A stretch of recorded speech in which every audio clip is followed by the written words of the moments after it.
This election is very important because we're going to see our first female president. We're going to see the first woman president in the United States. I have no doubt in my mind that Hillary Clinton, regardless of how you feel about her, regardless of your opinion on her or your opinion on the election, she is unbeatable in this election. You know, I think it'll be interesting. I am proud that there's a lot of things that I take responsibility for as an American because I'm a tax-paying citizen. So I'm responsible for the bullshit that America is a part of. But I'm proud when we can have a black president and we can have a woman president. I don't agree, of course, I don't agree with a lot of things that Hillary Clinton says or stands for, nor do I agree with a lot of things Barack Obama says or stands for. But it shows our progress as a society when we can have a president that's not just an old white man. My biggest concern with this country is absolutely the prison industry, the prison industrial complex, because oppression, systemic oppression, white supremacy, all these things, the biggest tentacle of it, the most effective tool of it is the prison industry. The prison industry ensures that poor people of color are over-criminalized and falsely arrested and arrested more for crimes that white people do, but arrested at greater rates. It ensures that the society sees us as criminal. We get shot in the street, nobody care. You know, you have a white dude who can rape somebody and, they would give him 6 months because they'd be like, he's not built for jail.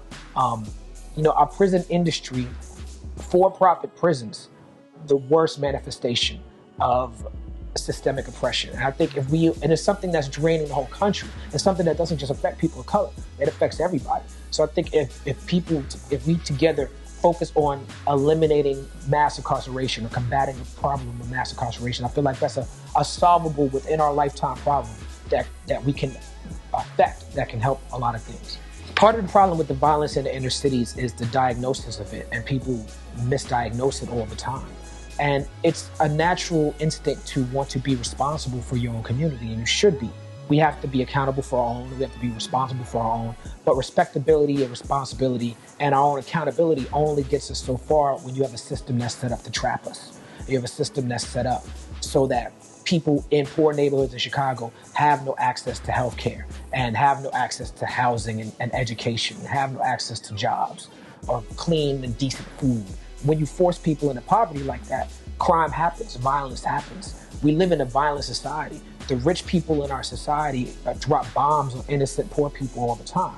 So it's a myth to think that somehow poor people or black people in the hood are more violent than anybody else. No, we're just sane reactions to an insanely violent society.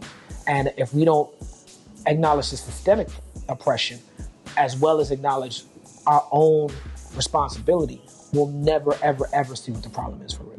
I used to always address and still address people when they say they love hip hop. And I say, well, do you love black people? And then that's met with well, what's that got to do with it? I said, well, because you're looking at something that comes out of a people with more respect than the people themselves. So I think if I had one thing to say to a younger me would be, hey, you need to express yourself.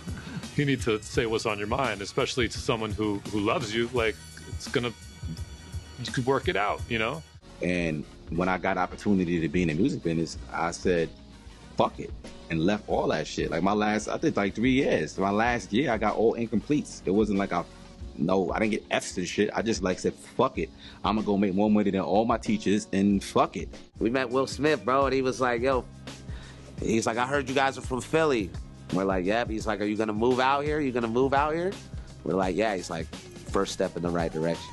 And that was it. I knew there was no fucking turning back. I was inspired by LA, and I was like, fuck it, I'm gonna move to LA full time. I love Philly, but this is it.